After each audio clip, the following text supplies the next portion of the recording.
ఆంధ్రప్రదేశ్లో చాలామంది రాజకీయ నాయకులు వీళ్ళ మీద, ఈ సజ్జనార్ గారి మీద, ఇంకా మిగతా ఇంటెలిజెన్స్ ఆఫీసర్ల మీద Bhavanipuram police station, Guntur police station, Kurnool police station, Alipiri police station, అదేవిధంగా Visakhapatnam police station, Payakarao police స్టేషన్లో ఇన్ని పోలీస్ స్టేషన్లలో వీళ్ళు మా ఫోన్లు ట్యాప్ చేసిండ్రని చెప్పి ఆనాడు ఇంటెలిజెన్స్లో ఉన్న అధికారుల మీద పోలీస్ కేసులు అయినాయి. ఆనాడు ఇంటెలిజెన్స్ ఉన్నది ఎవరు? సజ్జనార్ గారు, శ్రీధర్ రెడ్డి గారు. ఇప్పుడు ఆయన సజ్జనార్ గారు కమిషనర్ ఆఫ్ పోలీస్ అయినారు, శ్రీధర్ రెడ్డి గారు డీజీపీ అయినారు. మీరు ఏ అర్హతతోని ఈరోజు ఈ ట్యాపింగ్ కేసు మీరు ఇన్వెస్టిగేట్ చేస్తున్నారు? తెలంగాణ ప్రజలు గమనించాలి. వీళ్ళకి తెలుసు ట్యాపింగ్లు ఎందుకు చేస్తారో తెలుసు, ఏ చట్ట ప్రకారం చేస్తారో తెలుసు, ఎవరిని పట్టుకోవడానికో చేస్తారో తెలుసు. అయినా కూడా వీళ్ళే కేసులు ఎదుర్కొంటున్నారు. వీళ్ళు ట్యాపింగ్లు చేసినారు. వీళ్ళు వచ్చి తెలంగాణలో మళ్ళీ ట్యాపింగ్ కేసు ఎట్లా ఇన్వెస్టిగేట్ చేస్తారు? ఒక్కసారి ఆలోచించాలి. ఎట్లా, ఏ బేసిస్ మీద చేస్తారు? వీళ్ళని ఏ ప్రశ్నలు అడుగుతారు? అసలు సంబంధం లేని ప్రశ్నలు, సంబంధం లేని వ్యక్తులను దీంట్లోకి లాగడానికి ప్రయత్నం చేస్తున్నారు. ఇది తప్పు. దీని మీద కూడా మీరు తెలంగాణ ప్రజలు ఒకసారి గమనించాలి. మీకు అసలు నైతిక హక్కు లేదు. మళ్ళీ మీరు స్టేట్మెంట్లు ఇస్తున్నారు, మేము ఆ కేసు ఈ కేసు అని. సుప్రీంకోర్టులో చాలా క్లియర్గా హరీష్ రావు గారి మీద పంజాగుట్టలో చక్రధర్ గౌడ్ అనే ఒక వ్యక్తి పెట్టిన కేసు ఏదైతే ఉన్నదో ఆ కేసు చెల్లదు అని గౌరవ సుప్రీంకోర్టులోనే చర్చ జరిగి ఆ కేసు చెల్లదని చెప్పి గౌరవ సుప్రీంకోర్టు ఇచ్చింది. ఆ సుప్రీంకోర్టు ఇచ్చిన కేసులో, సుప్రీంకోర్టు విచారించిన కేసులో ఈ 243 of Panjagutta police station case ఏదైతే ఉన్నదో ఆ కేసుకు సంబంధించిన అఫిడవిట్లన్నీ కూడా పోలీసులు సమర్పించారు. దానికి దీనికి సంబంధం లేకుండా ఎట్లుంటుంది? అయినా ఒక సీనియర్ మంత్రిని, సీనియర్ మాజీ మంత్రులు, ఎమ్మెల్యేలు, సీనియర్ ఎమ్మెల్యేలు వీళ్ళను 9 గంటల పాటు విచారించాల్సిన అవసరం ఏమున్నది? నిజానికి విచారించాల్సింది రేవంత్ రెడ్డి గారిని. నన్ను పోలీసు వాళ్ళు, సిట్టు వాళ్ళు విచారించినప్పుడు నేను రేవంత్ రెడ్డి గారు కూడా వాళ్ళ క్యాబినెట్ మినిస్టర్ల ఫోన్లు ట్యాప్ చేస్తున్నారు అని చెప్పి నేను కొంత కంప్లైంట్ ఇచ్చిన.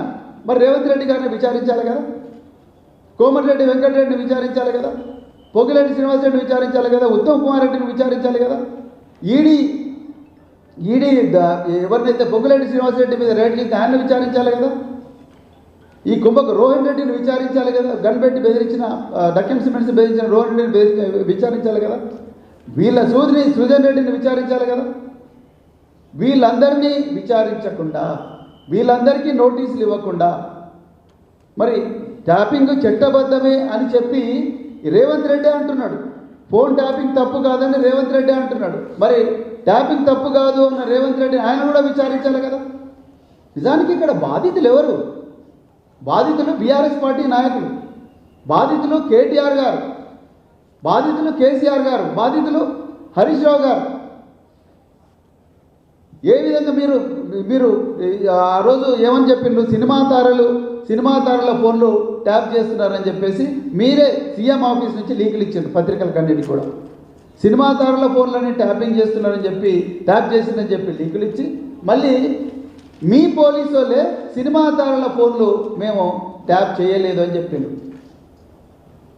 అంటే లేని సంబంధాలు అంటగట్టి వ్యక్తిత్వ హననం చేసి వాళ్ళందరి రెప్యుటేషన్ను దెబ్బతీసి మీరందరూ కూడా ఇవాళ రాజకీయాలు చేస్తున్నారు. మీరు ఇవాళ ముఖ్యమంత్రులు, మీరు ఇవాళ హోంమంత్రులు. ఏ బేసిస్ మీద మీరు ఇవన్నీ చేస్తున్నారు? ఈ నష్టాన్ని ఎవరు పూడుస్తారు? 2 సంవత్సరాలుగా చిత్రవద చేస్తున్నారు ఈరోజు ప్రజల కోసం పోరాడుతున్నందుకు బీఆర్ఎస్ పార్టీ నాయకులు. ఏ బేసిస్ మీద మీరు కేటీఆర్ గారి పేరు తీసుకొచ్చిండ్రు? ఏ బేసిస్ మీద సినిమా తారలు అని చెప్పిండ్రు? మరి అదే పోలీసులు, అదే సిట్టు సినిమా తారల ఫోన్లు మేము ట్యాప్ చేయలేదు, 600 దాంట్లో లేదు అని చెప్పిండ్రు. అసలు మీరు విచారించాల్సింది ఎవరిని? చివరిగానే ఇదే చెప్తున్నా, మీరు విచారించాల్సింది ఎవరిని? మీరు విచారించాల్సింది ఆనాడు డీజీపీని, మీరు విచారించాల్సింది ఆనాటి చీఫ్ ఆఫ్ ఇంటెలిజెన్స్ను, మీరు విచారించాల్సింది ఆనాటి ప్రిన్సిపల్ సెక్రటరీ హోమ్ను, మీరు విచారించాల్సింది ఆనాటి చీఫ్ సెక్రటరీని. ఎందుకంటే టెలిఫోన్ ట్యాపింగ్ చట్టబద్ధంగా జరుగుతుందన్నప్పుడు 2017లో సుప్రీంకోర్టు రకరకాల మార్గదర్శకాలు ఇచ్చింది. అదేవిధంగా supreme court people's union for civil liberties versus union of India 1997, అదేవిధంగా justice KS Puttaswamy versus union of India 2017లో చాలా స్పష్టంగా మార్గదర్శకాలు ఇచ్చింది. టెలిఫోన్ ట్యాపింగ్ అనేది చీఫ్ ఆఫ్ ఇంటెలిజెన్స్ ఆయన డీజీపీకి రాస్తాడు, నేను ఈ నెంబర్లు ట్యాప్ చేస్తున్నా, ఎందుకు చేస్తున్నా అని చెప్పేసి. ఆ డీజీపీ తీసుకుపోయి ప్రిన్సిపల్ సెక్రటరీ హోమ్ ముందర పెడతాడు. ప్రిన్సిపల్ సెక్రటరీ హోమ్ వాటిని అప్రూవ్ చేసిన తర్వాతనే అవి మానిటరింగ్లోకి వస్తాయి. ఇది చట్ట ప్రకారం జరిగే చర్య. ప్రతి 2 నెలలకు ఒకసారి చీఫ్ సెక్రటరీ గారు, లా సెక్రటరీ గారు, జిఏడి సెక్రటరీ గారు ఈ ముగ్గురు కలిసి ఇవి నిజంగా కరెక్ట్గా జరిగినాయా జరగలేదా, వీటికి పెట్టిన కారణాలు కరెక్టా కాదని మరి వెరిఫై చేస్తారు. వెరిఫై చేసి వాటిని అప్రూవ్ చేస్తారు, లేకపోతే డిసప్రూవ్ చేస్తారు.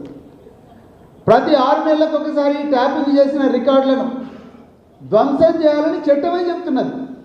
ఆ మార్గదర్శకాలే చెప్తున్నాయి. దానికి కూడా కమిటీ ఉంటుంది. కమిటీ ఆధ్వర్యంలోనే ఒక ధ్వంసం చేసే టీంను తయారు చేస్తారు. ఆ టీం ద్వారానే ఇవన్నీ ధ్వంసం అవుతాయి. ఇవన్నీ ఇప్పుడున్న కమిషనర్ గారికి తెలియదా, డీజీపీ గారికి తెలియదు, వాళ్ళందరూ ఇంటెలిజెన్స్లో పనిచేసినట్లే కదా.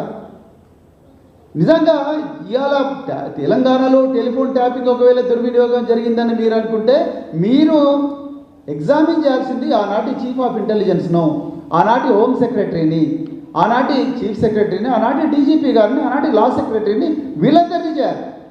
మీరు వీళ్ళని చేయకుండా ఎలా, ఏమి సంబంధం లేని హరీష్ రావు గారు, ఏమి సంబంధం లేని కేటీఆర్ గారు, వాళ్ళు ఏనాడు హోంశాఖ మంత్రులు కాదు, ఏమి సంబంధం లేని పొలిటీషియన్స్ అందరినీ చేస్తున్నారు. పొలిటీషియన్స్కు టెలిఫోన్ ట్యాపింగ్కు సంబంధం లేదు.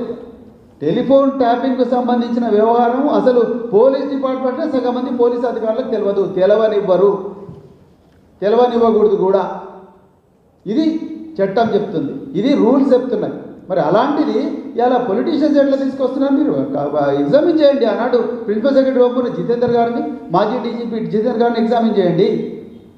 ఆనాడు మహేందర్ రెడ్డి డీజీపీగా ఉన్నారు, ఒకప్పుడు ఆయన చీఫ్ ఆఫ్ ఇంటెలిజెన్స్గా పనిచేసిండు, ఆయనను ఎగ్జామిన్ చేయండి. ఆయనను చేయకుండా, పోలీస్ అధికారులను చేయకుండా, ఇది మీ అంతర్గత వ్యవహారం, పోలీసుల అంతర్గత వ్యవహారం. పొలిటీషియన్స్కి ఏం సంబంధం? హరీష్ రావు గారికి ఏం సంబంధం? కేటీఆర్ గారికి ఏం సంబంధం? కేసీఆర్ గారికి ఏం సంబంధం? ఏ ముఖ్యమంత్రి చెప్తారు? ప్రధానమంత్రి నేషనల్ సెక్యూరిటీ అడ్వైజర్ అజిత్ జోవల్ గారికి చెప్తారా మీరు వాళ్ళ ఫోన్లు ట్యాప్ చేయమని? అజిత్ జోవల్ గారు నేను ఇట్లా ఇన్ఫర్మేషన్ సేకరించనని చెప్పేసి ప్రధానమంత్రి నరేంద్ర మోడీ గారికి చెప్తారా? దేశ రక్షణ గురించి ఏమైనా బాధ్యత ఉందా రేవంత్ రెడ్డి గారు? మీకు ప్రజల భద్రత గురించి ఏమైనా బాధ్యత ఉన్నదా? ప్రజలకు వస్తున్న ముప్పులు ఎక్కడి నుంచి వస్తున్నాయని దాని మీద బాధ్యత ఉన్నదా? ట్యాపింగ్ కేసులు ఎదుర్కొంటున్న సజ్జనార్ గారు ఇవాళ సిట్ చీఫ్గా ఎట్లవుతారు? ఏ బేసిస్ మీద అవుతారు? ఎప్పుడైనా ఆలోచించిందా?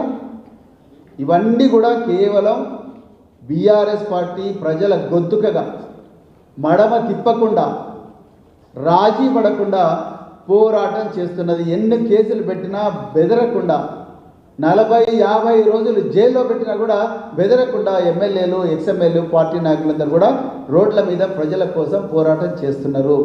మీరెన్ని సోషల్ మీడియా వేదికగా ఎన్ని ఇబ్బందులు పెట్టినా, మా వ్యక్తిత్వాన్ని హననం చేసినా కూడా మేము బెరవకుండా మీ దోపిడీని నిరంతరం మేము బయట పెడుతూనే ఉంటాం. మాకు ఇదే కేసీఆర్ గారు నేర్పించింది. ప్రజల కోసం పోరాడాలి, తెలంగాణను కాపాడుకోవాలి, తెలంగాణ ప్రయోజనాలను కాపాడుకోవాలి, న్యాయబద్ధంగా తెలంగాణ పోరాడి సాధించుకున్న వాటాలను కాపాడుకోవాలి, సంపదను కాపాడుకోవాలి. ఆ సంపద భావిత